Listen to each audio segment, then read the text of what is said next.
Final guest this morning has the consistent rafting going in today's Tampa Derby. We welcome back to Down the Stretch, Mr. Graham Motion. Graham Marchesano welcoming you back to the show. Hey, good morning. Thanks for having me. Always nice to have you, Graham. We are about to take a look at rafting, breaking his maiden on closing Saturday last summer at Saratoga. For our audience, as we pick it up, rafting number one, third on the fence. Graham, tell us about rafting early on as a two-year-old. Yeah, I mean, he was always one of my best two-year-olds. Actually, him and Tusk, ironically, they're both by Taffet. They always acted like two of my better two-year-olds. I took him up to Saratoga, ran him on the grass. I thought it would be perhaps a little easier on him.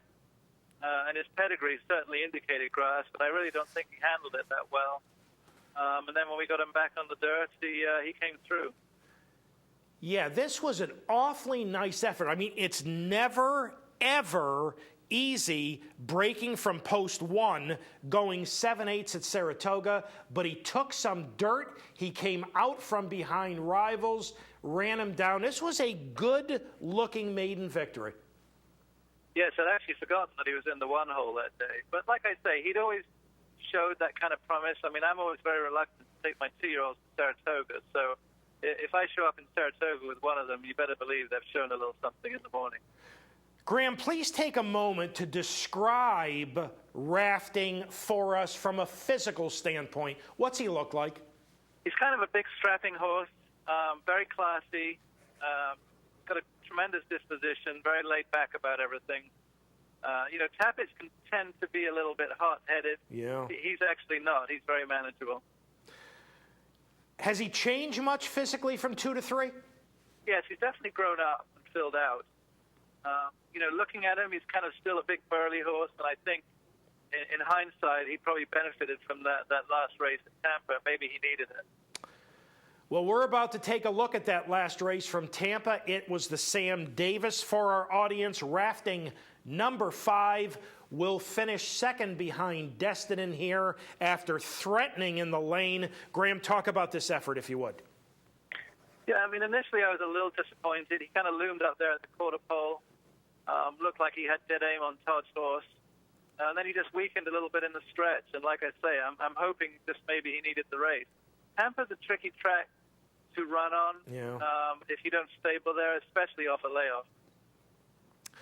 One of our favorites, Edgar Prado, has ridden him for you in each of his last 2 starts.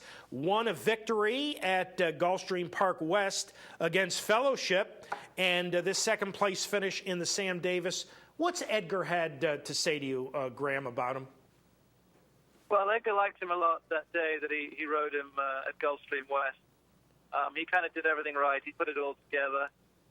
As you know, Edgar and I go a long way back, so he's always been somebody I like to go to with horses like this. And I think we were both a little disappointed after his last race, but I think we feel he can improve off that.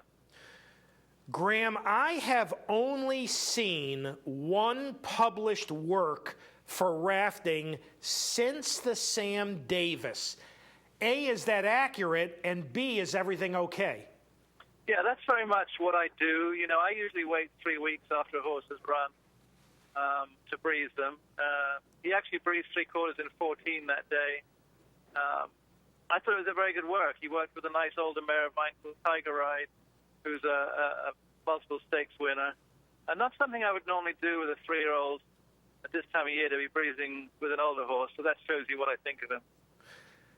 On paper, in this afternoon's Tampa Bay Derby, there appears to be plenty of early speed that should help him. Tell us how you see the race setting up, where you would like to be in the early stages.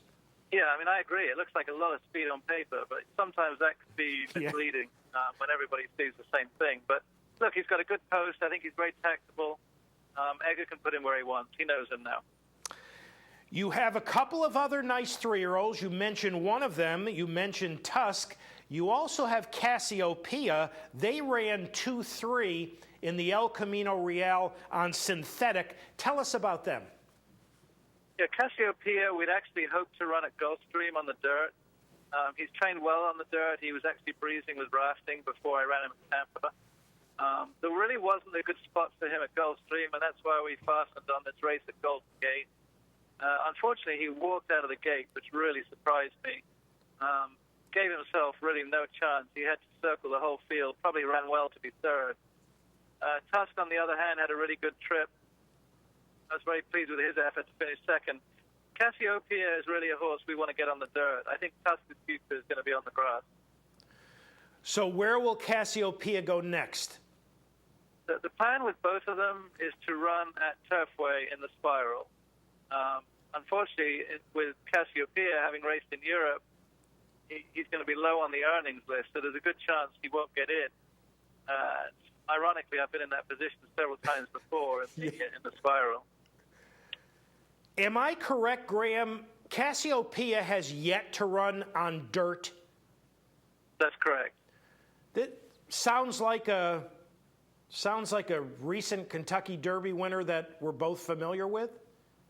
Yeah, I mean, it's a lot of similar situations. It would be very unfair to compare the horse at this stage, but he really is a horse I like. I think he's got a real future. There's a good shot if we don't get in the Spiral that right now he's training in Santa Anita, that will stay there and run in the Santa Anita Derby. Okay. Before we let you go this afternoon, you also run Reina de Bataria, who broke her maiden at Saratoga a couple of summers ago. She goes in this afternoon's Hillsborough at Tampa. The good news is her last two starts appear to be very solid. The bad news is she's running into Tepin. Tell us about Reina de Bataria. Yeah, no doubt. I mean, I really would much rather not be running against Tepin. Unfortunately, at this time of year, you're so limited as to where you can run. This filly is a really unlucky filly. I can't believe she's only a winner of 2 races. I've always thought she was one of my most talented older mares. I think her last 2, maybe 3 races could be the best of her career, even though she didn't win. You know, she's really put it together, and she's doing great for this race. But you know, she's certainly going to be up against it. And not only Tepin, it's a really competitive, deep race. I mean, it could be a Group 1, to be honest. Well, Graham, as always, we really appreciate your time. Thank you so much for having joined us this morning on Down the Stretch.